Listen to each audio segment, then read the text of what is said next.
The third special session of the Board of Regents, a wet week is ahead of us, and controversy over plastic bags in the state. This is OU Nightly.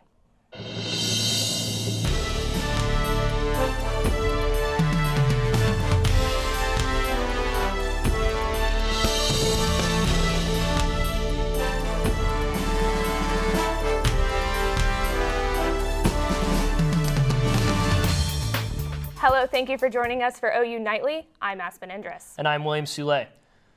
The OU Board of Regents met today for its third special session of the semester at the OU Health Sciences Center in Oklahoma City. The board is the governing body for the University of Oklahoma, Cameron University in Lawton, and Rogers State in Claremore.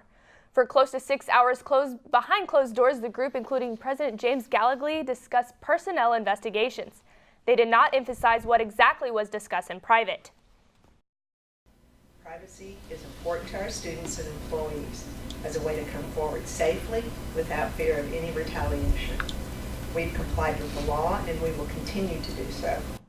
The chairwoman did not allow any questions after giving the statement. The next Regents meeting is scheduled for the second week of May. And during this special session, two former OU students accusing Boren and former Vice President Tripp Hall of misconduct addressed the media. Jess Eddy and Levi Hilliard spoke on their experiences of the way the university disregarded their reports of sexual harassment to supervisors. This office has disregarded my well-being and numerous others in their efforts to protect David Boren, Tripp Hall, John Scammerhorn, Tom Orr, and other serial offenders instead of the students, instead of the victims. Both accusers and their spokesperson, Sarah Bana, requested that the investigation by the Jones Day law firm be released to the public. It's sunny skies today, but we might be in for some rain next week. Jake Mammen has a first look at the forecast. Jake? That's right, guys. William and Aspen, since we've seen the algae report since last week, mold, grass, and weeds have increased since last week, with trees and mold in the high category. But as we head into the weekend, here's our next chance for rain this weekend as the system moves off the Rockies and to the east, where it could impact Oklahoma on Saturday. And right behind that, our other system over the Rockies on Sunday, which will impact Oklahoma's weather on Sunday, where we could see some more rain.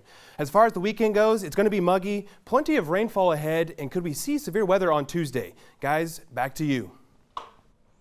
Thank you, Jake. And tomorrow, the DEA celebrates National Take Back Day for all those old prescriptions taking up room in your medicine cabinet. According to the National Survey on Drug Use and Health, 6 million Americans misuse controlled prescription drugs, most of which were obtained through family members and friends. Locals can go to the Cleveland County Sheriff's Office, Norman Police Department, or the OU Police Department to return their old medications. The National Take Back Day starts at 10 a.m. However, the drug boxes can be found year-round at the local police department. To find your nearest drop box, go to takebackday.dea.gov. And now Emma Sears joins us in the News Center with an update on a Russian spy. Emma? Alleged Russian agent Marina Butina has been sentenced to 18 months in prison on a conspiracy charge. A federal judge sentenced Butina earlier today after she pled guilty to trying to infiltrate conservative political circles and promote Russian interests before and after the 2016 presidential election. The alleged spy is the first Russian citizen to be convicted of crimes relating to the 2016 election. The 30-year-old gun rights enthusiast has been incarcerated since her arrest in July and will receive credit for the 9 months previously served. With pro-gun legislation stalled in Congress, President Donald Trump made an announcement earlier today that he will be withdrawing the U.S. from an international agreement on the arms trade, telling the National Rifle Association the treatment was badly misguided. And I'm a champion for the Second Amendment, and so are you. It's not going anywhere. It's under assault. Trump made the announcement as he vowed to fight for gun rights and implored members of the nation's largest pro-gun group to rally behind his re-election bid. And at least 4 people are dead in Colorado after a semi-driver plowed into stopped traffic along Interstate 70 near Denver. That driver is being held on 4 counts of vehicular homicide. Back to you in the studio. Thank you, Emma. The last Green Week event was held today on campus. Coming up, an event that shows students how much water we use. And don't be surprised tonight to see a party going on in the South Oval until 3 a.m. We'll have more on the good cause behind the festivities coming up on OU Nightly.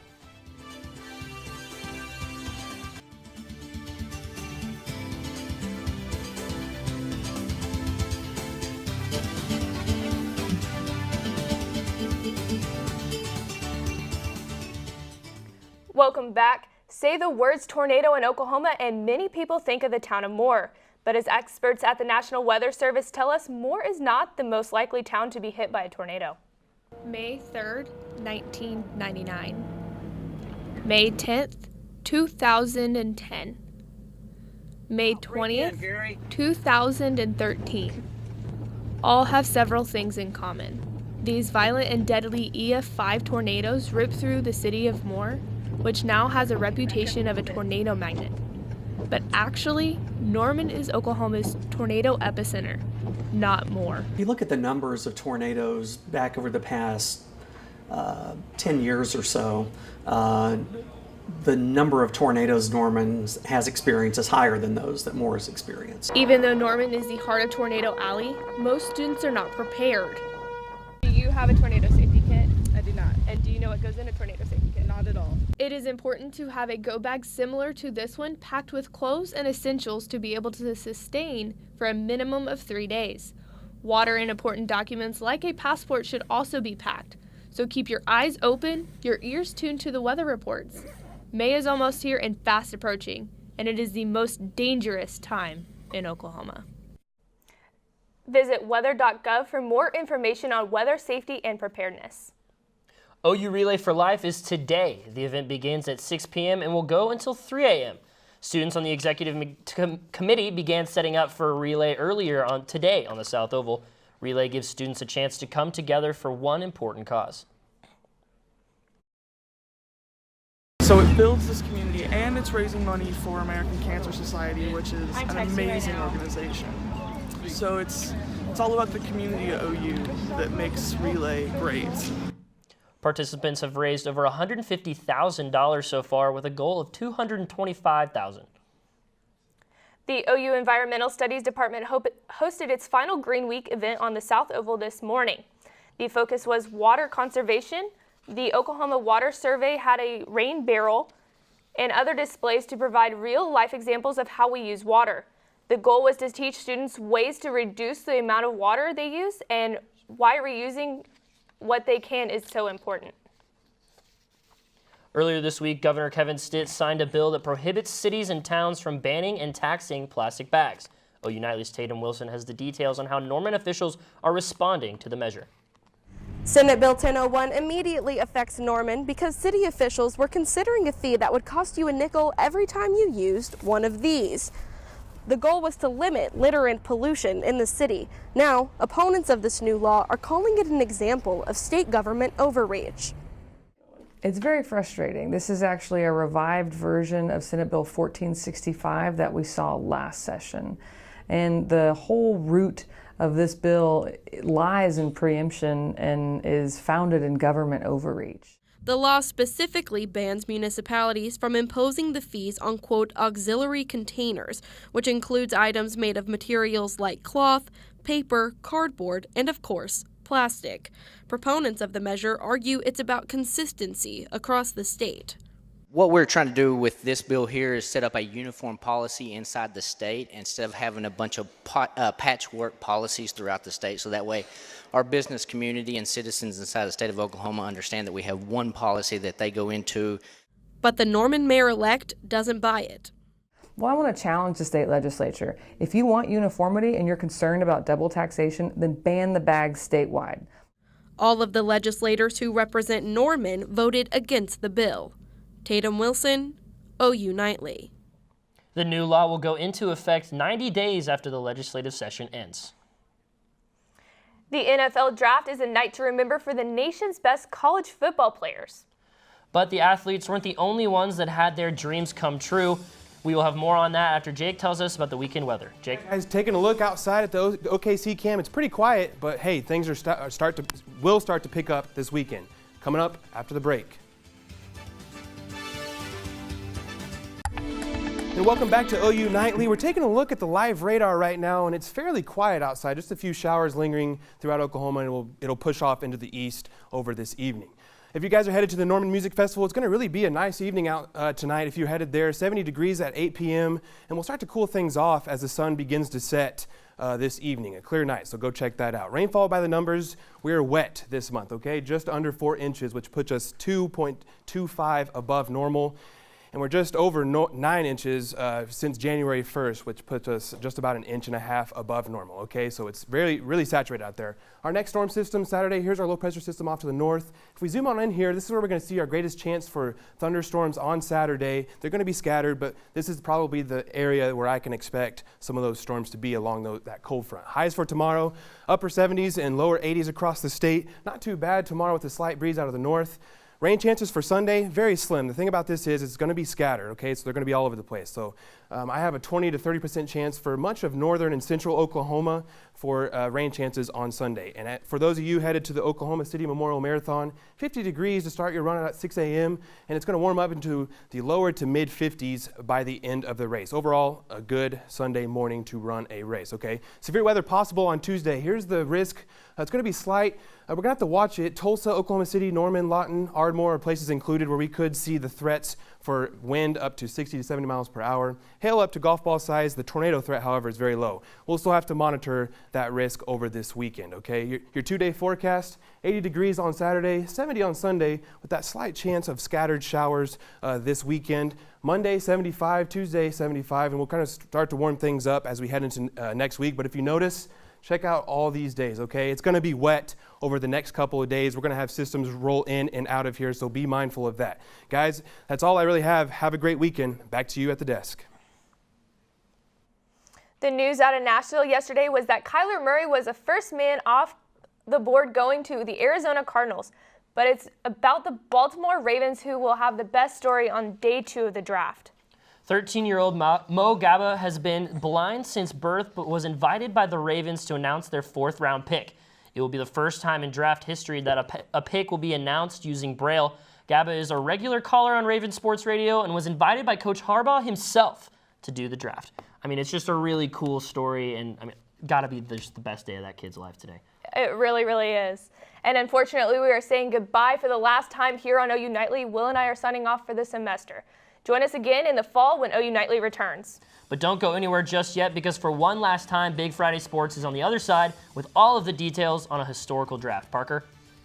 Thanks, Aspen and William. You know what's up. The first round of the NFL Draft is in the books. We'll take a good look at everything that went down last night. It's Big Friday Sports, and it's coming up next.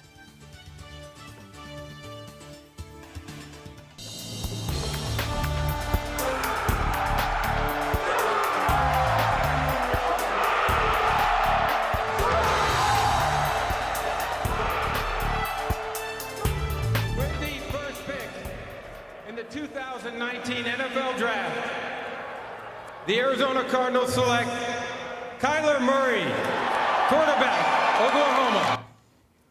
It's always a great day to be a Sooner, but yesterday was even greater. Hello, everybody. Parker, Thune, Meridith, Mulkey. This is Big Friday Sports. Call us Third Eye Blind because we're living the semi-charmed life here at the University of Oklahoma. 2 straight trips to the CFP, 2 straight Heisman winners, and now 2 straight top picks in the NFL Draft, Meridith.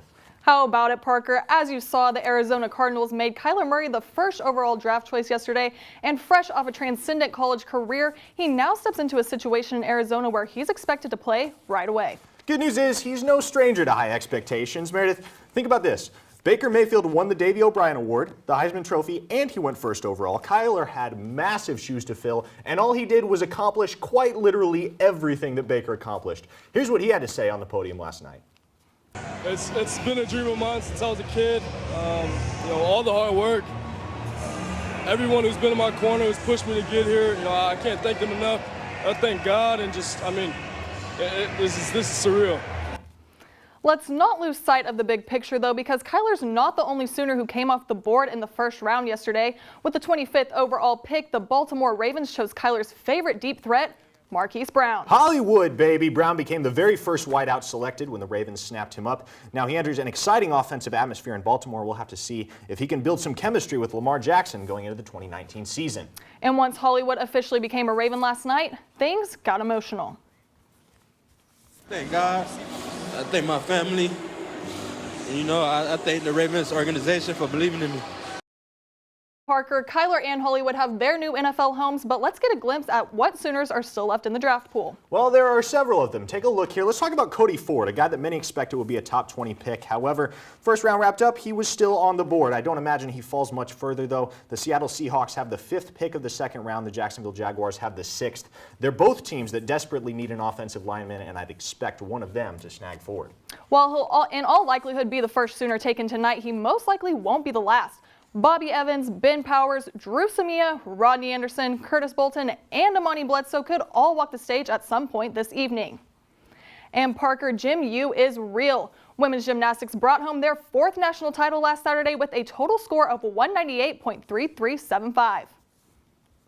The Sooners beat out LSU, Denver, and last year's champ UCLA. Not only did the ladies redeem themselves after their loss last season, but they did it for someone special. After losing Dave, we were so close to him, and, we're doing it for him. And every routine we did tonight, we did it for him. He was there with us, and, he helped us win this national championship. And this Sooners softball team has not disappointed, even on the road. Today's doubleheader at Iowa State began at 2, where the Sooners took the dub 8-3 and advanced their historic win streak to 33. Looking for number 34, Game 2 is live right now, and the two teams will round out the weekend series Sunday at noon. And baseball is closing out its 11-game road swing with a weekend in the Little Apple. OU will take on Kansas State tonight at 6, then tomorrow at 4, and one more time on Sunday at 1. The Sooners have scuffled to a 4-4 record in their last 8 games, but fortunately, they'll be back in Norman next weekend to host Texas Tech. Now, Norman might be a little quiet this weekend, but Sooner sports are alive and well elsewhere. While rain delayed men's golf today at the Big 12 Championship in West Virginia, the Sooners are paired with Texas Tech tomorrow and will tee off at 7:22 a.m. And that's not all. Track and field will compete in the National Relay Championships today and tomorrow in Arkansas, and rowing will finish its regular season in Austin at the annual Longhorn Invitational. Well, we'll take a quick break, but don't go anywhere. We've got plenty more on the way. An NBA playoffs update is on tap, plus our favorite moments from the first round of the draft last night. Stay with us on Big Friday Sports.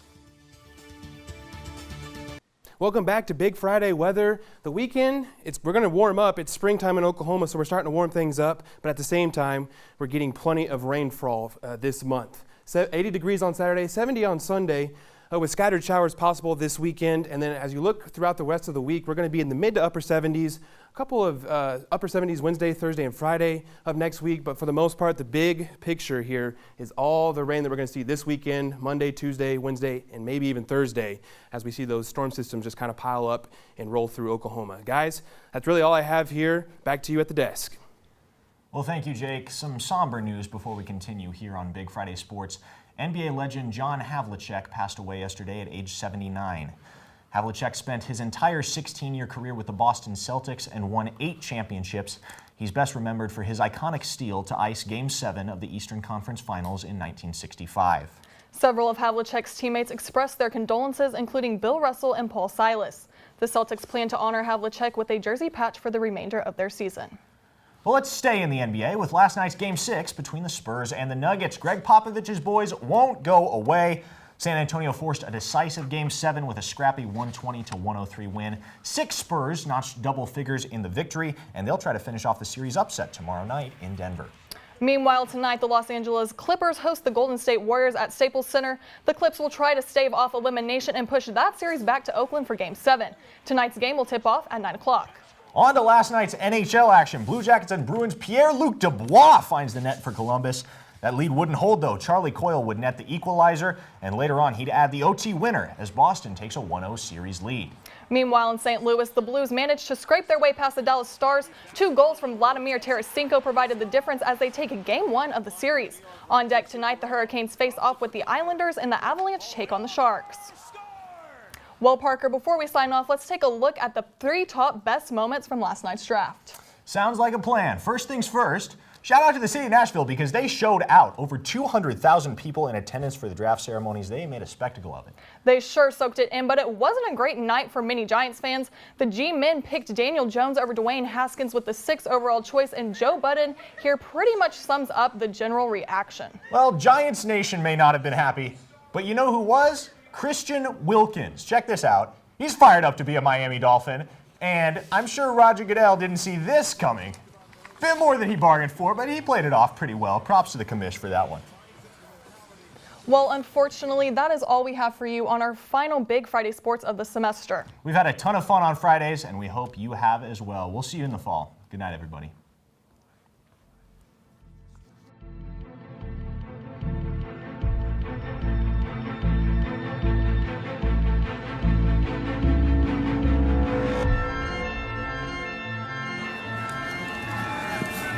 Quarterback draw all the way. Design draw, yeah. Why not?